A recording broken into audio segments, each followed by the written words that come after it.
My call sign is Widow 6. Widow 6, we need you. Ma'am, please sit down. You don't know what you're talking about. The flight attendant rolled her eyes at the old woman. Just relax, everything is fine. 2 minutes later, the engine exploded. Then F-35 pilots radioed, Widow 6 on board. The attendant's face went white. She had no idea. Before you watch full story, comment below from which country are you watching. Don't forget to subscribe for more amazing stories. Ladies and gentlemen, this is Captain Rodriguez. We've been cleared for takeoff. Flight time to Miami will be approximately 4 hours and 37 minutes.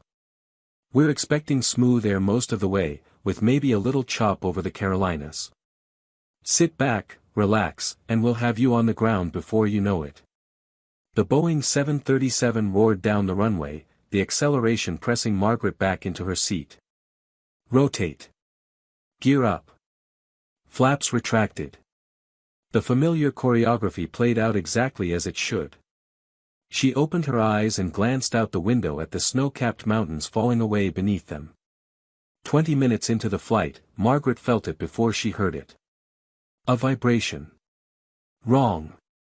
Too much frequency in the left engine. She sat up straighter, her hand gripping the armrest. The businessman beside her stirred but didn't wake. The college student never looked up from her phone. Margaret counted. The vibration came in waves, every 12 seconds. That meant a compressor blade issue, probably in the 3rd stage. Not critical yet, but it would be. Soon. She pressed the call button. A flight attendant appeared, a young man named Derek with a practiced smile that didn't quite reach his eyes. He looked tired, like he'd worked too many shifts in a row. Yes, ma'am. Can I get you something to drink? I need you to inform the captain that he has a compressor blade resonance in the left engine, Margaret said quietly. 3rd stage, based on the frequency pattern. He should consider shutting it down before it becomes critical. Derek's smile froze. He looked at her like she'd just started speaking in tongues. Ma'am, I'm sure everything is fine. The pilots would know if.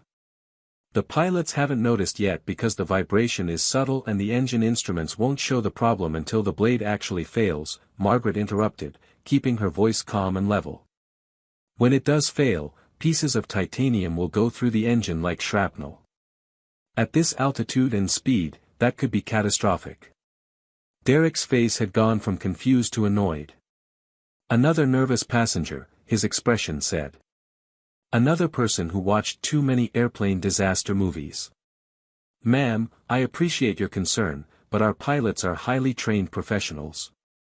If there was a problem, they would. The plane shuddered. It wasn't much. Just a slight bump, like hitting a patch of rough air. But Margaret knew better. That was the vibration intensifying, the compressor blade developing a crack that would soon become a full fracture. That wasn't turbulence, Margaret said, her voice taking on an edge of authority that made Derek step back. You have maybe 10 minutes before that engine tears itself apart. Get the captain on the intercom. Now. Derek's jaw tightened. Ma'am, you need to calm down. You're disrupting other passengers. I'm trying to save their lives, Margaret said flatly. The college student had finally pulled out her earbuds, looking between Margaret and Derek with wide eyes. The businessman was awake now too, frowning.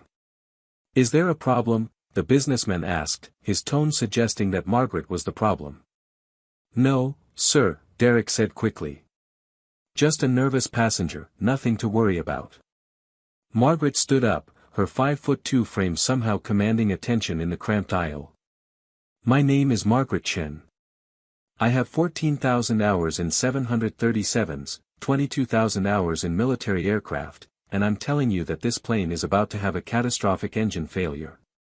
Derek's eyes widened, but not with belief. With alarm. A crazy old woman was causing a scene. Ma'am, I'm going to have to ask you to sit down and. The plane shuddered again, harder this time. Several overhead bins popped open. A woman 3 rows back screamed. The engine noise had changed too, developing a high-pitched whine that made Margaret's teeth ache. "Listen to that sound," Margaret said urgently.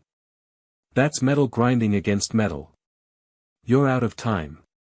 Derek grabbed the intercom phone, but not to call the cockpit. "We have a disruptive passenger in 14C, he said. "I may need assistance." The explosion wasn't as loud as people might expect. It was more of a deep, resonating whomp that Margaret felt in her chest. The plane yawed hard to the left, throwing everyone who was standing to the floor. Oxygen masks dropped from the ceiling. The cabin filled with screams. Margaret grabbed her mask and pulled it on, her hands steady despite the chaos around her. She looked out the window. The left engine was trailing smoke and flames, pieces of the cowling hanging loose and flapping in the wind. The intercom crackled to life. The captain's voice, trying to sound calm but failing. "Ladies and gentlemen, we've experienced an engine failure. Please remain calm. We're perfectly capable of flying on one engine. We're going to level off and return to Seattle. Everything is under control." But Margaret could feel that everything was not under control. The plane was yawing too hard. The rudder wasn't trimming properly. The captain was fighting the aircraft, and the aircraft was winning. She unbuckled her seatbelt and stood up again. This time, Derek didn't try to stop her. He was clutching a seat back, his face white as paper. "I need to get to the cockpit," Margaret said. That's not possible," Derek stammered. "The door is locked in." "Then unlock it. Because in about 2 minutes, this plane is going to enter an uncontrolled roll, and your captain doesn't have the experience to recover from it." Another flight attendant appeared from the forward galley, an older woman named Patricia with gray streaks in her dark hair and the look of someone who had seen everything twice. She took one look at the smoking engine through a window, then at Margaret's calm, focused face, then at Derek's panicked one. "Who are you?" Patricia asked Margaret directly. "Retired Air Force, test pilot. I flew the early 737 prototypes for Boeing after my military service. I know this aircraft inside and out." Patricia made a decision in that moment. Maybe it was the absolute certainty in Margaret's voice. Maybe it was the steady hands when everyone else was shaking. Maybe it was just instinct. "Come with me," Patricia said. They moved forward through the cabin, past passengers who were crying, praying, clutching each other. A man grabbed Margaret's sleeve as she passed. "Are we going to die?" he asked, his voice cracking. Margaret stopped and looked him in the eye. "Not if I can help it." Patricia used her key to unlock the cockpit door and knocked twice. "Captain Rodriguez, we have a situation." "Not now," came the sharp reply from inside. "We're declaring an emergency. Sir, we have a passenger who says she's a pilot. She predicted the engine failure before it happened." A pause. Then, what? Patricia opened the door. The cockpit was a controlled chaos of flashing lights and warning alarms. Captain Rodriguez, a man in his mid-40s with sweat beading on his forehead, turned to look at Margaret. His co-pilot, a young woman named Sarah Chen, no relation to Margaret, was on the radio, her voice tight with stress. "Seattle Center, Coastal 447, we have lost Engine 1, experiencing severe control issues, requesting priority landing at the nearest suitable airport." Captain Rodriguez looked Margaret up and down.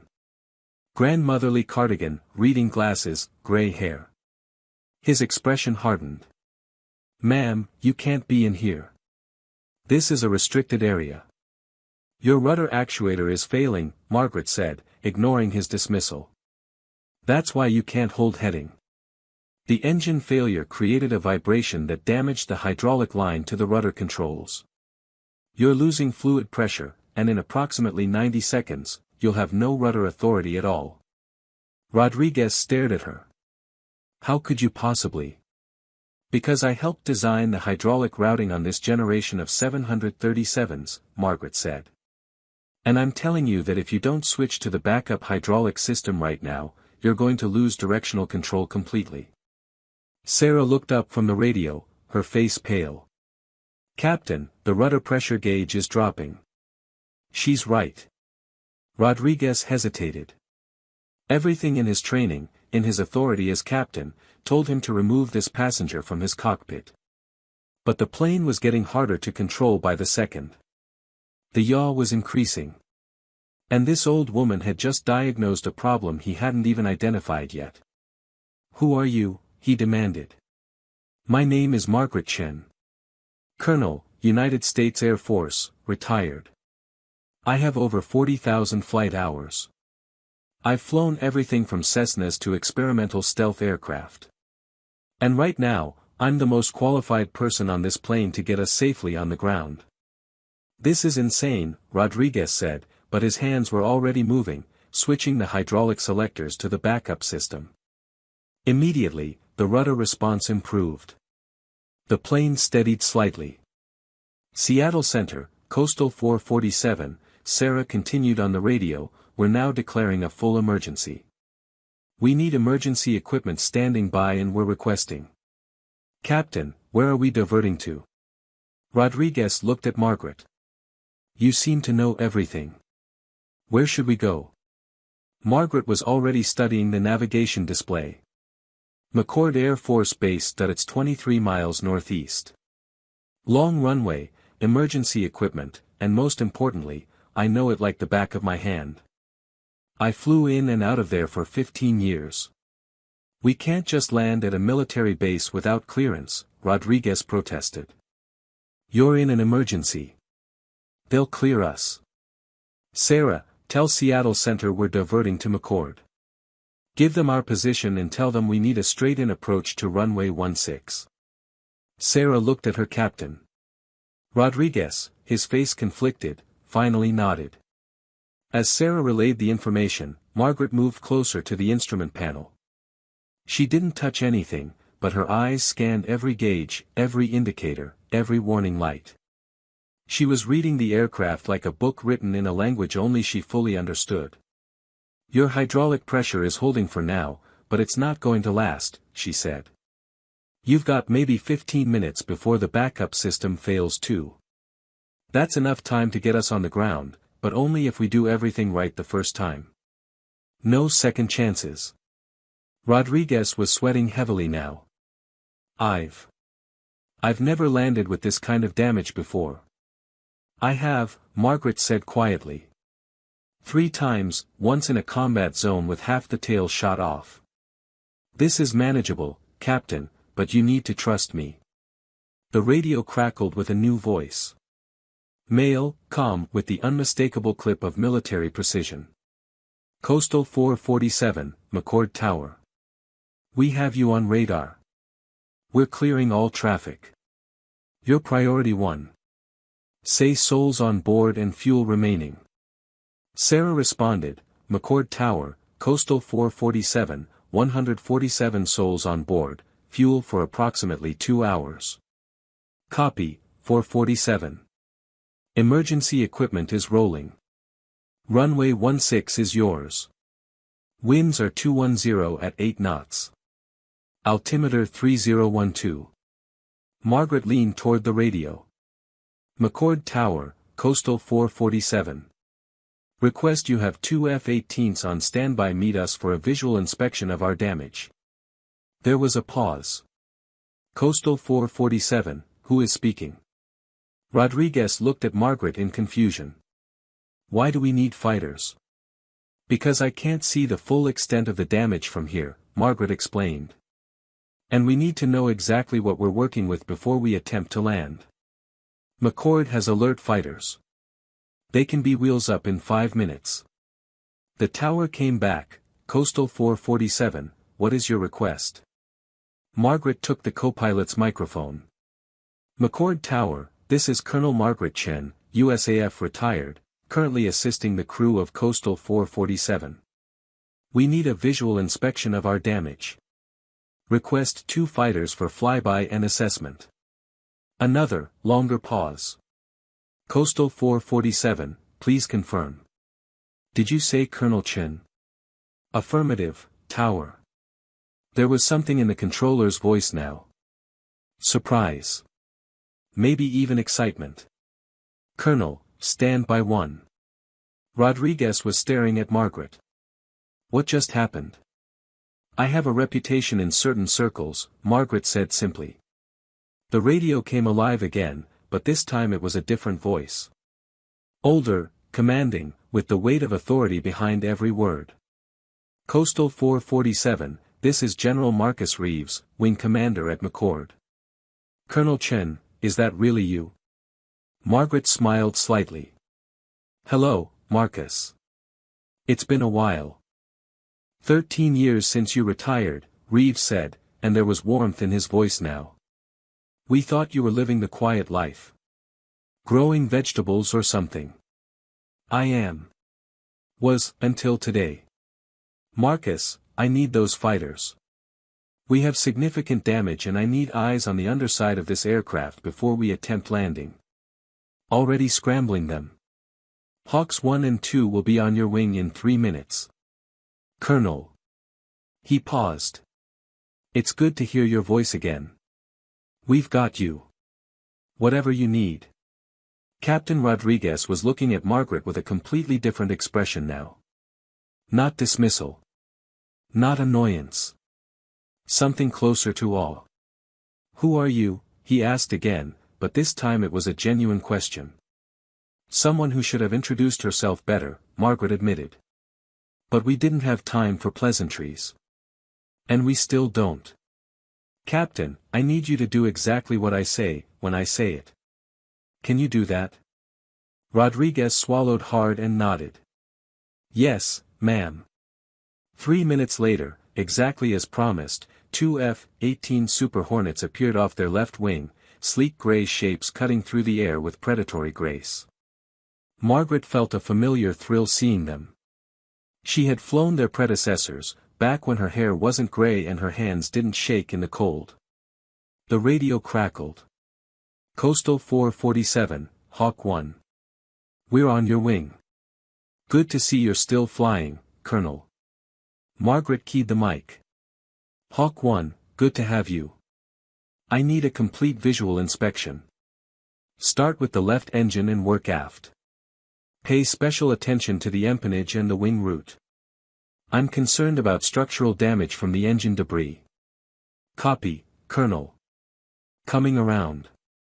The two fighters split up, one sliding underneath the damaged 737 while the other climbed above. They moved with a precision that was beautiful to watch, even in the midst of an emergency. Rodriguez was maintaining altitude and heading as best he could, but Margaret could see the strain on his face. Every few seconds, he had to make a correction, fighting the asymmetric thrust and the degrading flight controls. Hawk 1 to Coastal 447, the fighter pilot's voice came back, and there was a new tension in it. Colonel, you've got some significant damage. Your left engine is completely destroyed. The cowling is mostly gone. But that's not the worst of it. You've got impact damage to your left horizontal stabilizer. Looks like engine debris punched several holes through it. I can see hydraulic fluid streaming from at least 2 locations. Margaret closed her eyes briefly. That was worse than she'd thought. Any wing damage? She asked. Negative. Wing looks intact. But Colonel, that stabilizer. I don't know how you're going to land this. We'll manage, Margaret said with more confidence than she felt. Hawk 1, I need you to stay on our wing all the way down. You're going to be my eyes on the approach. Can you do that? Ma'am, we'd follow you through the gates of hell if you asked. Margaret turned back to Rodriguez. His hands were white-knuckled on the yoke. Captain, I need you to listen very carefully. What I'm about to tell you is going to sound impossible, but I've done it before. That stabilizer damage means we've lost most of our pitch control. The elevator is probably partially jammed. That means we can't flare normally on landing. Then how do we? Rodriguez's voice trailed off. We're going to come in hot and fast. Much faster than normal. 170 knots over the threshold instead of the usual 130. We're going to use engine thrust to control our descent rate instead of the elevator. It's going to be the hardest landing you've ever made, but it's going to be survivable. Sarah, the co-pilot, spoke up for the first time in minutes. I've read about that technique. It's in the emergency procedures, but it's listed as last resort only. They say the landing gear might not be able to handle the impact forces. They might not, Margaret agreed. But the alternative is losing control on final and crashing short of the runway. This way, we have a chance. Rodriguez was shaking his head. I don't know if I can do this. You're not going to, Margaret said gently. I am. What? Rodriguez looked at her in shock. Captain, you're a good pilot. I can see that. But you've never landed an aircraft with this kind of damage. I have. I need you to let me take the controls. That's against every regulation. I'm the pilot in command. I can't just. You can, Margaret interrupted. This is an emergency. You have the authority to accept any assistance necessary to ensure the safety of your passengers. That includes letting a more experienced pilot take the controls. Rodriguez looked at Sarah. The young co-pilot met his eyes and gave him a small nod. She's right, Captain. We're in over our heads. For a long moment, Rodriguez sat frozen, wrestling with his pride, his training, his sense of responsibility. Then, slowly, he released the yoke and unbuckled his harness. The aircraft is yours, Colonel, he said quietly. Margaret slid into the captain's seat, her hands wrapping around the yoke with a familiarity that transcended the 13 years since she'd last flown. The aircraft spoke to her through the controls, telling her everything she needed to know through pressure and resistance and subtle movements. How does it feel? Sarah asked. Like riding a bicycle, Margaret said. A bicycle that's on fire and missing a wheel. But still like a bicycle. She keyed the intercom to the cabin. Ladies and gentlemen, this is, well, I suppose I should introduce myself properly. My name is Margaret Chen.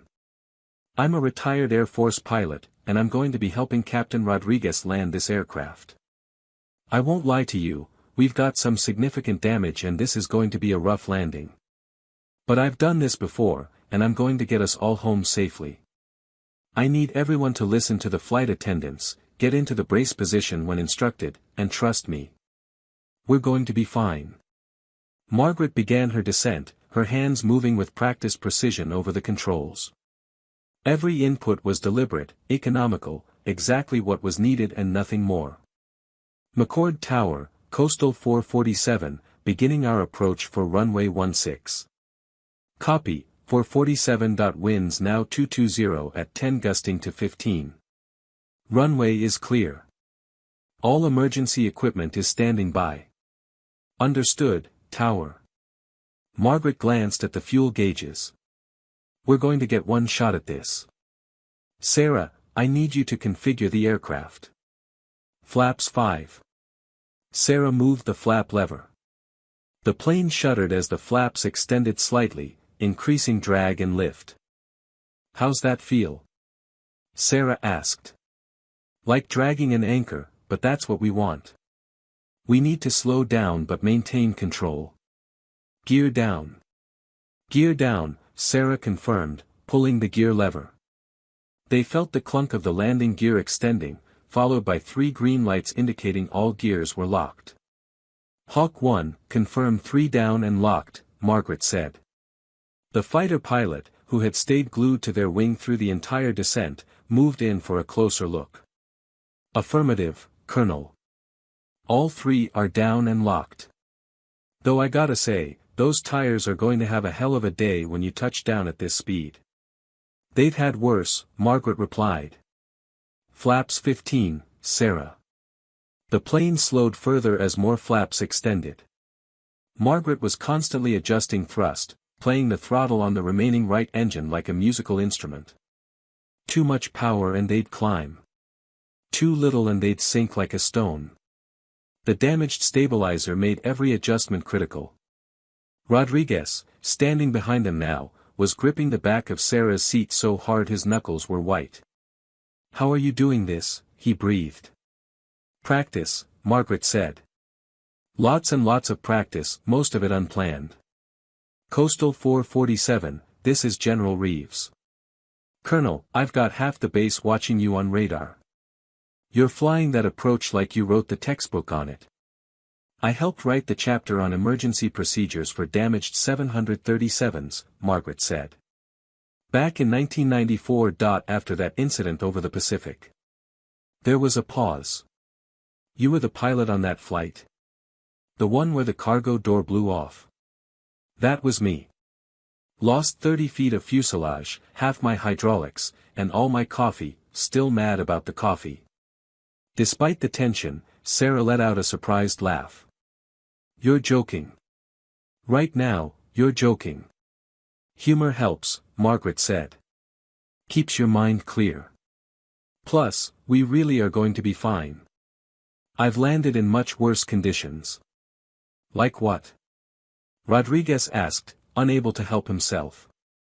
"Once landed an F-16 in a sandstorm so thick I couldn't see the runway until I was 20 feet off the ground. Another time brought in a B-52 with 3 engines out and the landing gear jammed. That one made the news. And there was the time in '91 when I had to put down a stealth prototype on a frozen lake in Alaska after both engines quit." The lake landing, Reeves's voice came through the radio, quiet with reverence. "That's when they gave you the call sign." Sarah looked up. "Call sign?" Margaret was silent for a moment, focused on the approach. They were at 800 feet now, the runway filling the windscreen ahead of them. But when she spoke, her voice was soft with memory. "They called me Widow 6, she said. "Because I flew aircraft that would have killed anyone else. Widowed the sky, they said. I flew the planes that should have made my husband a widower." "The Widow 6, Rodriguez breathed. "I've heard stories. I thought they were legends. Myths. Nobody could have actually." "They weren't myths," General Reeves cut in. "Colonel Chen was the best pilot the Air Force has ever produced. She flew missions that are still classified. Tested aircraft that don't officially exist. Saved more lives than we can count. And now she's about to do it again." Through the cockpit window, they could see the runway clearly now. Fire trucks lined both sides, lights flashing. Ambulances waited. Hundreds of people had gathered to watch.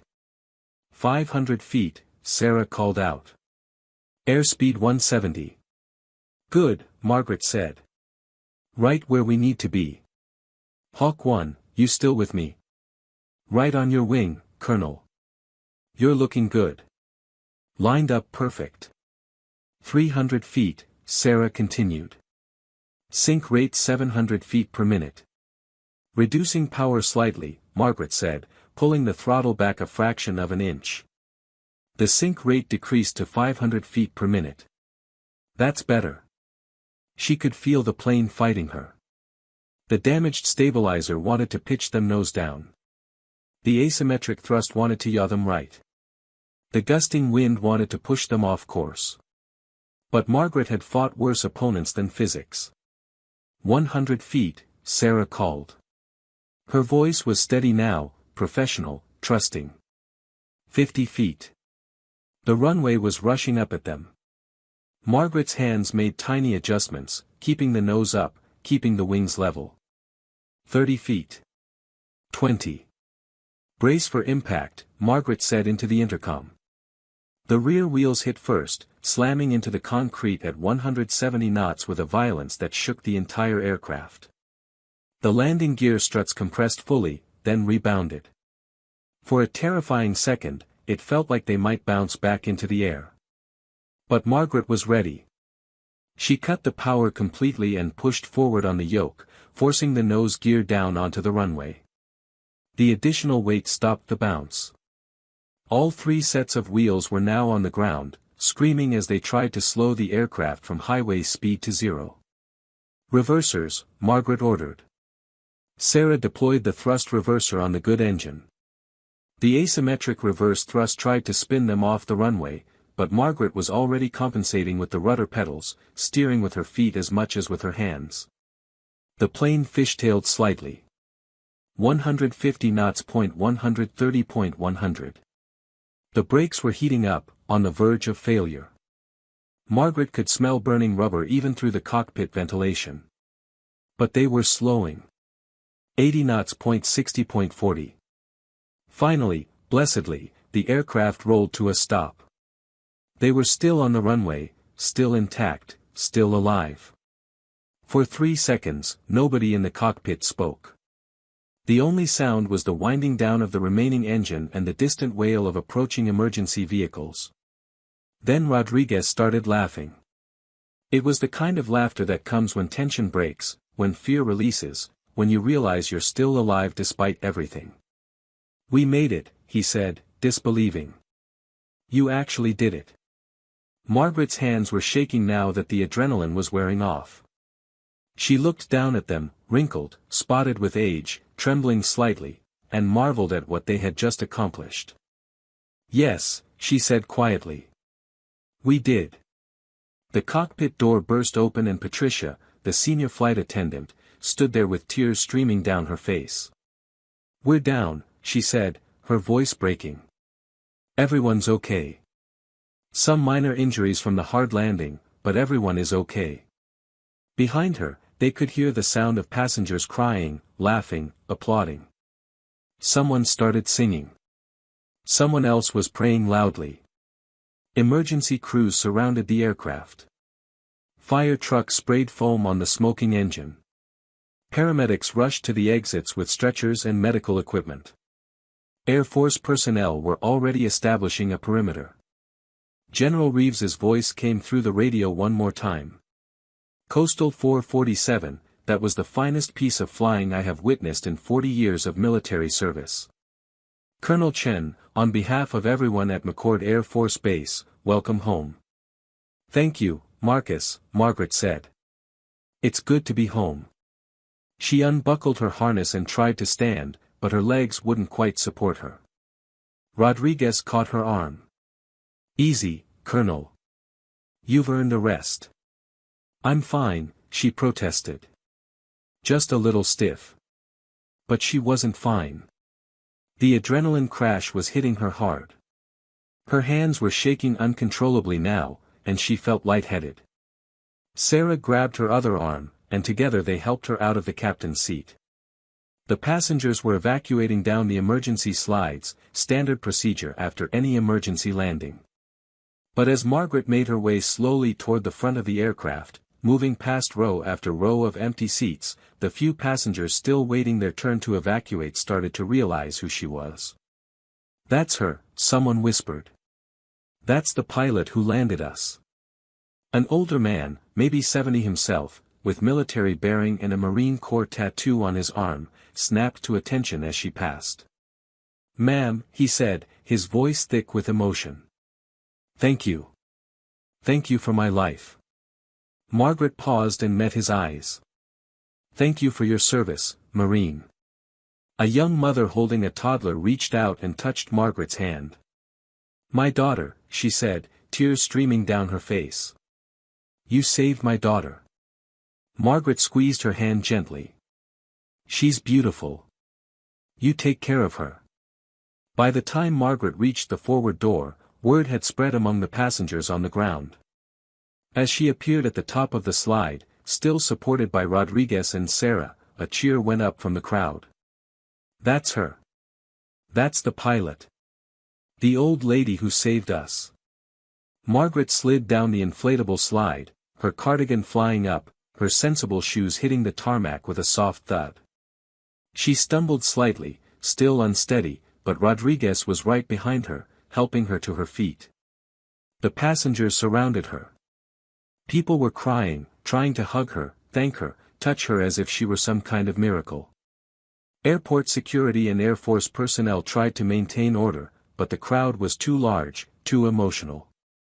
A path opened through the crowd, and General Marcus Reeves strode forward. He was in his 60s now, gray at the temples but still ramrod straight. When he reached Margaret, he stopped and rendered a crisp, perfect salute. "Colonel Margaret Chen," he said formally. "On behalf of the United States Air Force and the 147 souls aboard Coastal Flight 447, I salute you." Margaret, even in her exhausted state, returned the salute. Old habits die hard. Then Reeves broke into a broad smile and pulled her into a bear hug. "Maggie," he said, using the nickname only old friends were allowed. "You magnificent, crazy, impossible woman. When they told me you were on that plane, I knew everything would be okay. Because you're the Widow 6. Death himself can't catch you." "I'm getting too old for this, Marcus," Margaret said, but she was smiling. "Nonsense. You'll be flying circles around us when you're 90. The two F-18 pilots had landed and taxied over. They climbed out of their cockpits and jogged over, still in their flight suits, helmets under their arms. The lead pilot, a woman in her early 30s with captain's bars on her shoulder, stopped in front of Margaret and saluted. "Colonel Chen, I'm Captain Jennifer Hawk Morrison." "Ma'am, that was an honor to witness. They teach us about you in flight school. The Widow 6 incidents are part of our curriculum. But seeing you fly in person." She shook her head in wonder. That was something else entirely. Margaret felt a surge of emotion. "They teach about me?" "Yes, ma'am, required reading. Your emergency procedures manual is still in use. Your techniques have saved dozens of aircraft over the years." Captain Morrison grinned. "Though I have to admit, most of us thought the stories were exaggerated. Nobody could be that good. But you are." News helicopters were circling overhead now, filming everything. A CBS News van screeched to a halt at the perimeter, and reporters scrambled out with cameras and microphones. "Colonel Chen," one of them shouted. "Can you tell us what happened up there?" General Reeves stepped between Margaret and the reporters.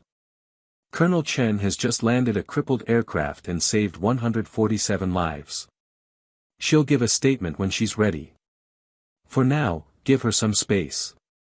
But Margaret touched his arm. "It's okay, Marcus. They deserve to know." She turned to face the cameras. Even exhausted, with her hair disheveled and her cardigan askew, she had a presence that commanded attention. "My name is Colonel Margaret Chen, United States Air Force, retired. Today, Flight 447 experienced a catastrophic engine failure followed by structural damage to the horizontal stabilizer. Captain Rodriguez and his crew did everything correctly. They declared an emergency, diverted to the nearest suitable runway, and accepted assistance when it was offered. The outcome was a team effort. The captain, the co-pilot, the flight attendants, the air traffic controllers, the fighter escort, and yes, me. We all worked together, and that's why everyone survived." "But Colonel," a reporter called out, "passengers are saying the captain didn't believe you at first. That the crew dismissed you because of your age." Margaret's expression hardened slightly. The captain was dealing with an emergency situation. He responded appropriately given the information he had. Age and appearance can be deceiving. I look like someone's grandmother because I am someone's grandmother. I'm also a combat veteran with 40,000 flight hours. Both things can be true. Derek, the young flight attendant who had initially dismissed Margaret's warnings, pushed through the crowd. His face was red and splotchy from crying. "Colonel Chen," he said, his voice breaking. "I need to apologize. You tried to warn me. You told me exactly what was going to happen, and I didn't listen. I thought you were just a nervous old woman. I almost got everyone killed because I was too arrogant to listen." Margaret looked at him for a long moment. The cameras were rolling. Everyone was watching. She could destroy this young man with a single word. Instead, she stepped forward and put her hand on his shoulder. "Derek," she said gently. "You did your job the way you were trained. You tried to keep passengers calm and seated during turbulence. You followed protocol. The problem isn't with you. The problem is with a system that teaches people to dismiss knowledge based on how it's packaged. You'll be a better flight attendant now. You'll listen more carefully. And you'll remember that expertise doesn't always look the way you expect it to. Derek nodded, unable to speak. Margaret gave his shoulder a squeeze and turned away. The businessman who had been sitting next to Margaret pushed through the crowd. He was still shaking. I need to say something, he announced to the cameras. I sat next to this woman for 20 minutes. I never spoke to her. Never looked at her. She was just, invisible to me. Another old person taking up space.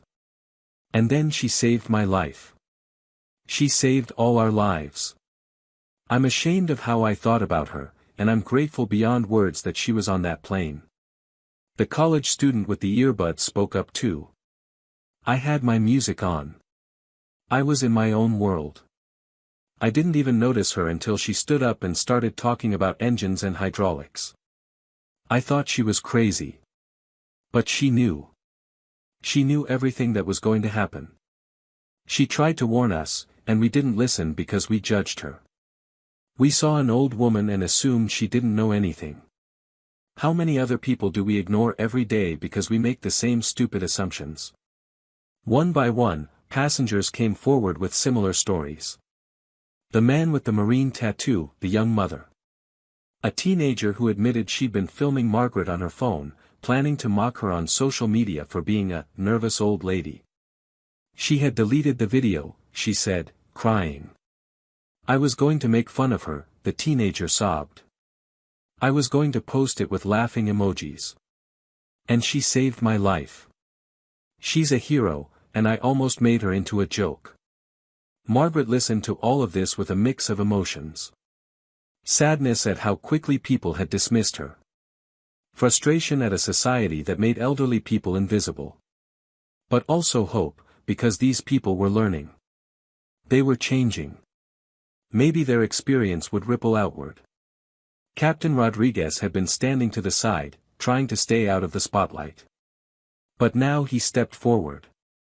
I need to say something too, he announced. His voice was steady but his eyes were red. Colonel Chen tried to warn me. She told me exactly what was wrong with my aircraft. She gave me specific technical details that later proved to be accurate. And I dismissed her. Not because she was wrong, but because she didn't look like someone who should know about aircraft systems. He turned to face Margaret directly. I'm a good pilot. I've got 3,000 hours in the 737. I've been flying for 15 years. But I'm not good enough to have landed that plane today. Not with that damage. I would have tried. I would have done my best. But we would have crashed. Of that, I have no doubt. His voice cracked. You saved 147 lives today, Colonel.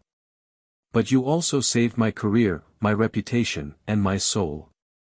Because I would have carried those deaths with me forever. I owe you everything. Margaret stepped forward and embraced him.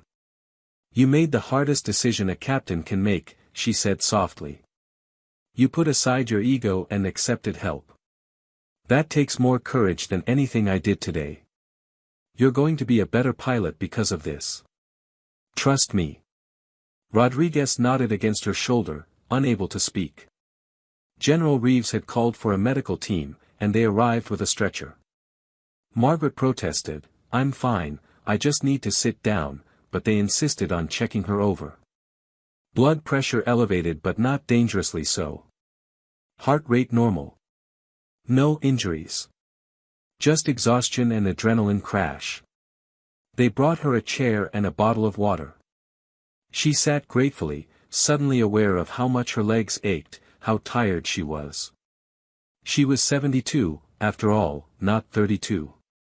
A young airman approached hesitantly. Colonel Chen. We've set up a satellite phone for you. Your family has been calling. The news is everywhere. Margaret took the phone. Her hands were steadier now, though still not quite right. She dialed a number she knew by heart. Mom. Her daughter's voice, nearly hysterical with relief. Mom, oh my God, are you okay? They're saying you landed a plane, that there was an engine failure, that you saved everyone. I'm fine, sweetheart. I'm perfectly fine. You said you were going to Florida for a vacation. To see the gardens. Not to land a crashing airplane. It wasn't crashing, Margaret corrected gently. It was just experiencing some technical difficulties. Mom. Her daughter was laughing and crying at the same time. This is not funny. I've been watching the news for an hour. There's footage of the plane landing. It looked terrifying. It was a bit rough, Margaret admitted. But we're all safe. Everyone made it. The news is calling you the Widow 6. They're saying you're a legend. Mom, why didn't you ever tell us about this? About what you did in the Air Force? Margaret was quiet for a moment. Because that was a different life, honey. A different person. I'm just your mom now. Just a retired pilot who grows tomatoes and complains about the neighbor's tree blocking my son. You're not just anything, her daughter said fiercely. You're amazing. You've always been amazing. We just didn't know how much. Grandma. A younger voice took over the phone. Grandma, is it true? You flew fighter jets. Margaret smiled. Her grandson, Tommy, 12 years old and obsessed with airplanes. Yes, Tommy. I did. Mom says you were a test pilot. That you flew experimental planes. Why didn't you ever tell me? I asked you so many times about flying and you just said you flew a little bit in the service. I didn't want to brag, Margaret said. Brag? Grandma, I did a report on test pilots last year. I could have interviewed you. You could have been my primary source. My report got a B- because Mr. Henderson said I didn't have enough first-hand accounts. Despite everything, Margaret laughed. I'm sorry about your B-.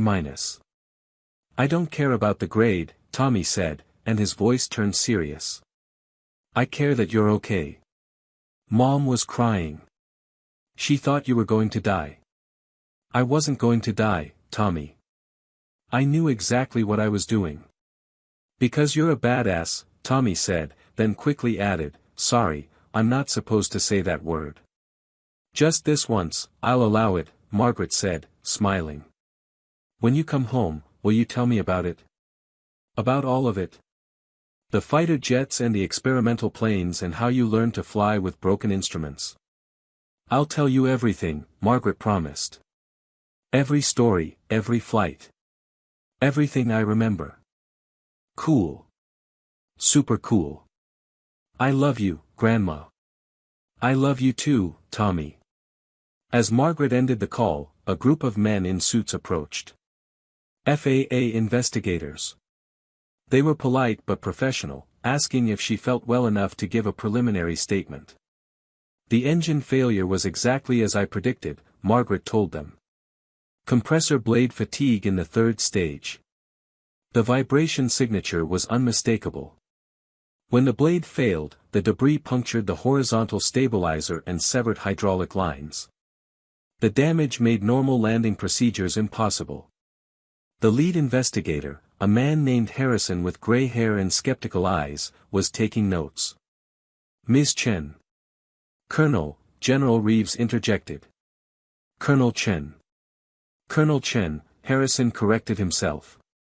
How did you know about the compressor blade issue before it failed? I felt the vibration pattern. I've experienced similar failures 3 times in my career. The frequency and interval are distinctive. Once you felt it, you never forget it. And your recommendation to switch to backup hydraulics? The hydraulic routing on this generation of 737 makes the rudder system vulnerable to engine debris. It's a known design limitation. I helped document it in the 1990s. When I saw the damage location, I knew the main hydraulic system would fail. It was just a matter of time. Harrison exchanged glances with his colleagues. "Colonel, you're going to be very valuable to our investigation. Would you be willing to consult with us?" "Of course," Margaret said. "Whatever you need. There's also going to be questions about the decision to have you take control of the aircraft. Captain Rodriguez technically violated several regulations by allowing an uncertified, non-current passenger to occupy the captain's seat." Margaret's expression hardened. Captain Rodriguez made the correct decision under emergency circumstances. He recognized that I had specific expertise relevant to the situation, and he utilized available resources to ensure the safety of his passengers. That's exactly what a good captain should do. If your investigation tries to punish him for that, you'll have to go through me first. Harrison held up his hands. "I'm not suggesting any wrongdoing. Just that there will be questions, politics and regulations and all that." "Let them ask their questions," Margaret said. "I'll answer them." While Margaret was being interviewed, the story was exploding across social media. The teenager who had almost mocked Margaret had instead posted the full story, including her own admission of bias and prejudice. It had been shared 10,000 times in an hour. #Widow6 was trending worldwide. Videos of the landing, filmed by passengers and by news helicopters, were racking up millions of views. People were digging through military archives, finding old photos of Margaret in her flight suit, standing in front of aircraft that were still partially classified. A retired Air Force general appeared on CNN. "The Widow 6 was a legend when I was coming up through the ranks," he said. "She flew missions nobody else would touch. Tested aircraft that had already killed other pilots. She had an instinct for flying that bordered on supernatural. And apparently, she still does." On Twitter, stories were pouring in from other people who had encountered Margaret over the years and never known who she was. "A barista in Seattle, she came into my coffee shop every morning. Always ordered the same thing, always tipped well, always said please and thank you. I never knew I was serving coffee to a hero. A librarian, she volunteered at our library, reading to children. The kids loved her. She had this way of making even the boring books exciting. One time a kid asked if she'd ever been in an airplane. She just smiled and said, once or twice. Once or twice." Margaret's neighbors were being interviewed. "She was just Maggie," one said. "Nice lady. Brought us cookies at Christmas, helped jumpstart my car once. I thought she was just a retired teacher or something. We had no idea." The CEO of Coastal Airlines arrived at McCord in a private jet. She was a sharp-featured woman in her 50s named Catherine Brennan, and she made a beeline for Margaret. "Colonel Chen," she said, extending her hand. "Catherine Brennan. I'm the CEO of Coastal Airlines. I want to personally thank you for what you did today. You saved 147 lives, including 23 crew members. You also saved my airline from a catastrophic disaster that would have destroyed us." "I just did what needed to be done," Margaret said. "It was more than that. Much more." Brennan paused. "I also want to apologize. Our crew initially dismissed your warnings. They didn't take you seriously because of your age and appearance. That represents a massive failure in our training and our culture. We're going to fix that." "How?" Margaret asked. "First, we're implementing mandatory training on unconscious bias for all crew members. Second, we're establishing a protocol for evaluating passenger warnings based on content, not on who's delivering them. Third, I'd like to hire you as a consultant to help us develop these programs." Margaret raised an eyebrow. "I'm 72 years old. I'm retired. You're 72 years old and you just landed a crippled aircraft that would have killed everyone on board. You're exactly who we need." Brennan smiled. "Plus, I suspect you're not quite ready to go back to just growing tomatoes. Are you?" Margaret thought about it. Her quiet life, her garden, her books, her routine. It had been peaceful. Comfortable, safe. And boring. I'll consider it, she said. As the sun began to set, casting long shadows across the runway, more people arrived. Old colleagues from Margaret's Air Force days. Test pilots she had flown with. Engineers she had worked with on classified projects. A man in his 70s with a prosthetic leg approached, using a cane. Maggie Chen, he said, shaking his head. I heard the Widow 6 was flying again. I told my wife it couldn't be true.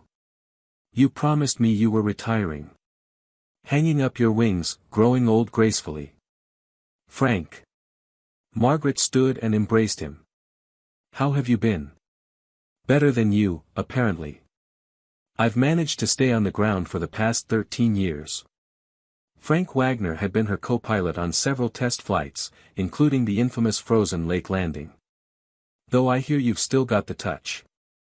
That landing looked rough on the footage. It was rough. But we made it. You always make it, Frank said. That's your thing. The Widow 6 doesn't lose. Not to mechanical failures, not to enemy fire, not to impossible odds. And apparently not to age, either. They talked for a while, swapping stories about the old days. About flights that went wrong and missions that should have been impossible. About aircraft that existed only in classified files and runways that weren't on any map. Other former colleagues joined them. Soon there was a whole group of retired pilots and engineers, all in their 60s and 70s, all with stories about Margaret. The time she landed a plane with no hydraulics. The time she flew through a thunderstorm that grounded every other aircraft. The time she talked a terrified student pilot through an emergency when his instructor had a heart attack. You saved that kid's life, one of the engineers said. He was going to crash. Everyone who heard that radio transmission knew it. But you stayed on the radio with him for 45 minutes, coaching him through every step. Your voice never wavered. Never showed fear. You gave him confidence when he had none. Margaret had forgotten about that flight. It had been 20 years ago, maybe more. What happened to him, she asked. He's an airline captain now. Flies for Delta. He named his daughter Margaret. General Reeves organized a formal press conference in one of the base hangars. By the time it started, there were hundreds of reporters and cameras from around the world. Margaret sat at a table on a raised platform, flanked by General Reeves, Captain Rodriguez, and the CEO of Coastal Airlines. The pre-flight checks had become a media event. Colonel Chen, a reporter from the New York Times asked, "You've been retired for 13 years. What was it like to fly again after so long?" Margaret considered the question. Like breathing, she said finally. You don't forget how to breathe. Flying was always part of me. It still is. I thought I had left it behind, but apparently it never left me. Do you think you would have taken the controls if you hadn't felt the initial vibration? If the engine had failed without warning? No, Margaret said honestly. I would have stayed in my seat. I would have trusted the crew to handle it. But I felt something they couldn't feel. I had knowledge that could help. In that situation, staying silent would have been wrong. There's been a lot of discussion on social media about ageism, another reporter said. About how the crew initially dismissed you because of your age. Do you think that's a widespread problem? Yes, Margaret said bluntly. Not just in aviation. Everywhere. Society treats elderly people as if we're obsolete. As if our experience and knowledge became worthless the moment we retired. But expertise doesn't have an expiration date. Skills don't disappear just because you have gray hair. We're invisible until we're needed, and then everyone acts surprised that we're still capable. She leaned forward. I'm not special. There are millions of people my age with incredible skills and knowledge. We're your neighbors, your relatives, the people you pass on the street without seeing. We're veterans and engineers and doctors and teachers. We've lived full lives. We've survived things you can't imagine. And we're still here, still capable, still valuable. Maybe it's time people started seeing that. The room was silent. Then, from the back, someone started clapping. Others joined in. Soon the entire room was applauding. After the press conference, General Reeves walked Margaret to a quiet office where she could rest before flying home to Seattle, this time as a passenger on a properly functioning aircraft. "You know what's going to happen now," Reeves said. "You're famous. The whole world knows who you are. Your quiet retirement is over." Margaret sighed. "I know. Is that okay?" She thought about it. "I don't know. I liked being invisible. It was peaceful. But maybe I was too invisible. Maybe I was hiding. I retired young, Marcus. I was 59. I could have kept flying for years. But after the last classified mission, after the plane that wouldn't make it into the history books, I was tired. Tired of the secrets, tired of the danger, tired of being one of the only women in a world of men who didn't always want me there." "They respected you," Reeves protested. "Eventually, after I proved myself 100 times over. But it was exhausting. So I retired. I disappeared. I became just another grandmother. And part of me was relieved. And now." Margaret smiled. "Now I remember why I loved flying.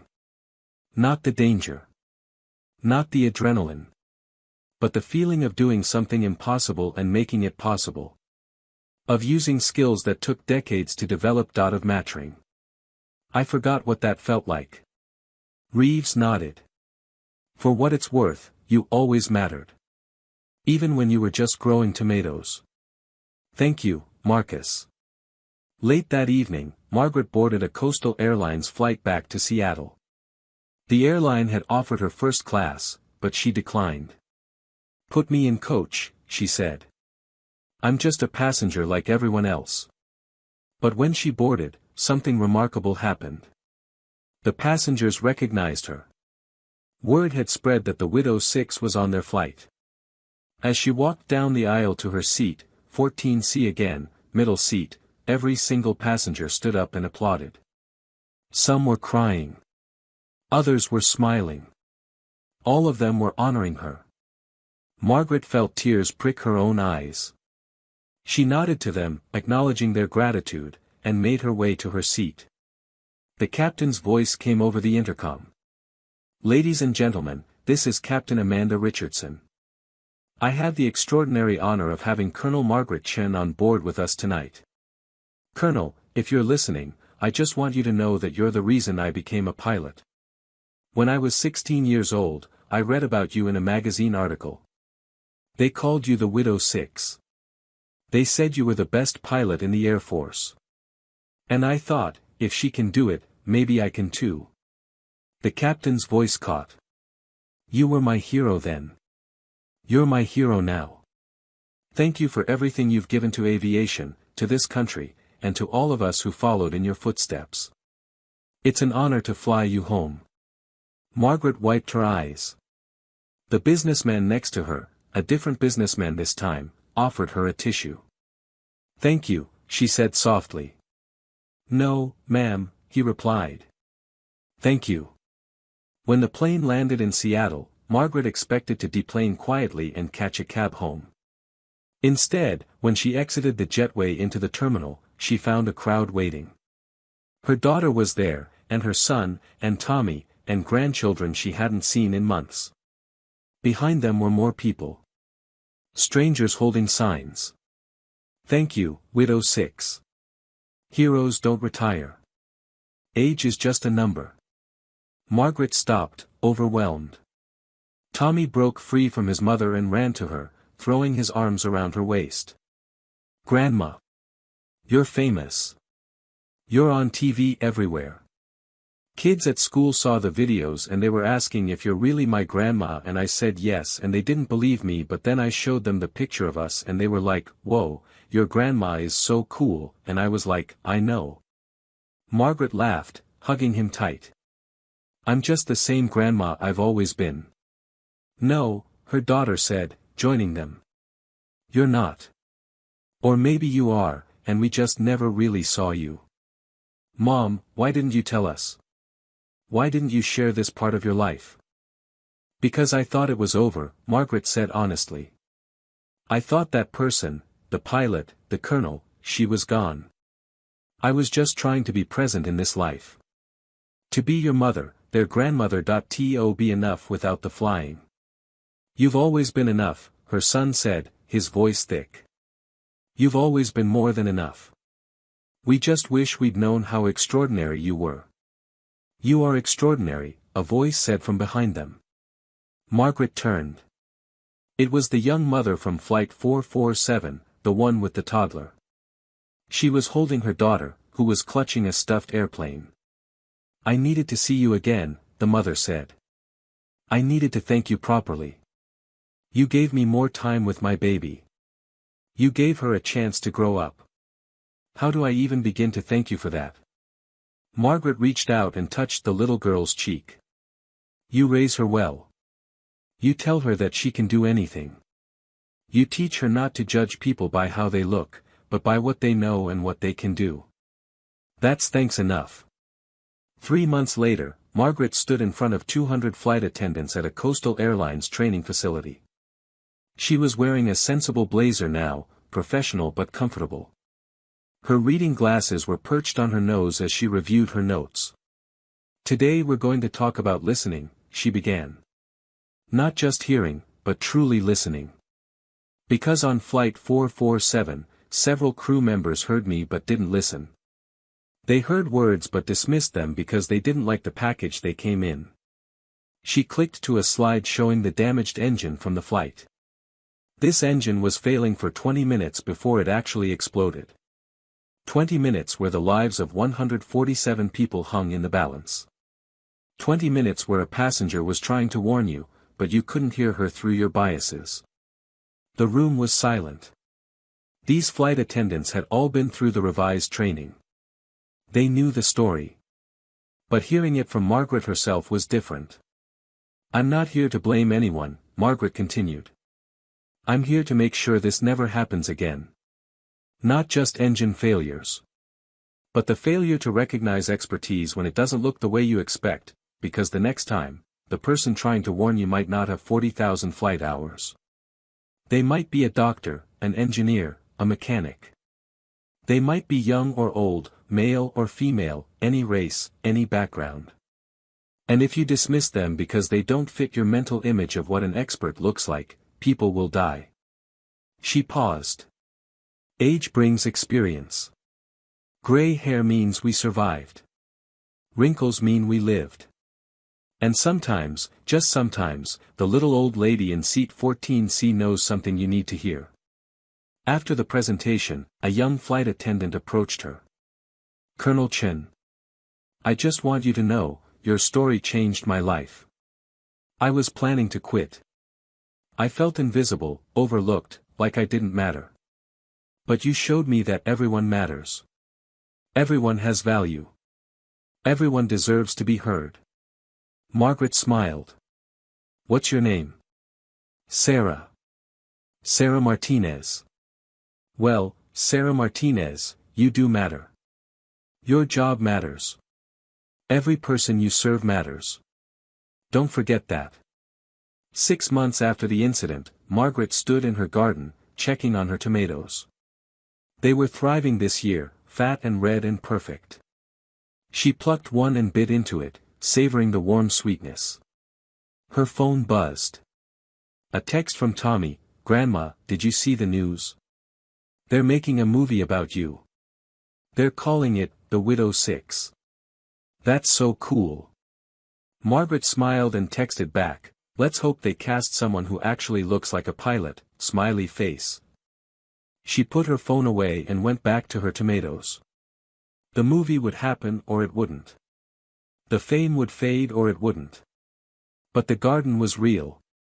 The soil in her hands was real. The warm sun on her face was real. And inside her house, on the mantel, sat a new addition to her collection of photos. It was from the ceremony at McCord. showing her shaking hands with General Reeves. Behind them, the damaged 737 sat on the runway, surrounded by emergency vehicles. Next to it was an older photo, faded with age. A much younger Margaret in a flight suit, standing in front of an F-16, her expression confident and fierce, the woman who became the Widow 6. They were the same person. They had always been the same person. She had just forgotten for a while. But she remembered now. Her daughter called from the house. "Mom. Captain Rodriguez is here. He brought his kids to meet you." Margaret wiped the soil from her hands and headed inside. Rodriguez visited every few months now, usually bringing his family. He was flying again, better than ever, he said. More humble. More willing to listen. The incident had changed him. It had changed everyone. As she walked into her house, Margaret caught a glimpse of herself in the hallway mirror. Gray hair, reading glasses. 72 years old. She smiled at her reflection. Age had made her invisible. Experience had made her invaluable. And on one terrifying afternoon at 30,000 feet, the world had finally seen what her family, her friends, and she herself had known all along. The Widow 6 had never stopped flying. She had just been waiting for the right moment to spread her wings again.